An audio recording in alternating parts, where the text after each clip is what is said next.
Elə insanlar var ki, ömürlərini yalnız özləri üçün deyil, eli obası üçün yaşayırlar. Onların gördüyü işlər, qoyduğu iz illər keçsə də unudulmur. Xocalının Kosalar kəndinin ağsaqqallarından biri olmuş Kərəm Əsgərov da belə insanlardan idi. 1941-ci il mayın 20-sində Xocalı rayonunun Kosalar İnzibati Ərazi dairəsinə daxil olan Yalaba kəndində dünyaya göz açan Kərəm Əsgərov ömrünü doğma elinə, insanlarına və torpağına xidmətə həsr etdi. Uzun illər Kosalar kənd icra nümayəndəsi kimi çalışan Kərəm kişi kənddə yeni iş yerlərinin, müəssisə və sosial obyektlərin yaradılmasına böyük əmək sərf etdi. Birinci Qarabağ müharibəsi illərində isə onun fəaliyyəti daha böyük əhəmiyyət daşıdı. Kosalar kəndinin müdafiəsinin təşkilində, kənd sakinlərinin həmrəyliyinin qorunmasında və döyüşçülərin mübarizə ruhunun yüksəldilməsində kənd ağsaqqalı kimi mühüm rol oynadı.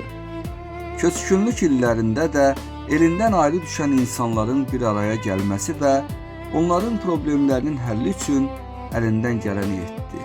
O, vətənə bağlılığı, dövlətə sədaqəti və insanlara qayğıkeş münasibəti ilə hər zaman seçildi.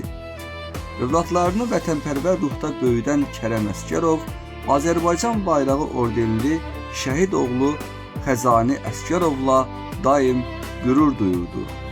Torpaqlarımızın azad olunacağına ürəkdən inanırdı. Təəssüf ki, həmin zəfəri görmək ona nəsib olmadı. Kərəm Əsgərov 2014-cü il oktyabrın 13-də haqq dünyasına qovuşdu. Bugün Azad Qarabağın, qəhrəman Kosalar kəndinin səmasında yurt həsrəti ilə dünyadan köçənlərin, o cümlədən Kərəm Əsgərovun da ruhu şad dolaşır. Kərəm Əsgərovun elinə, obasına xidmətlə keçən ömrü və xeyirxah əməlləri isə Kosalar cəmaatının yaddaşında bugün də yaşayır. Ruhu şad olsun.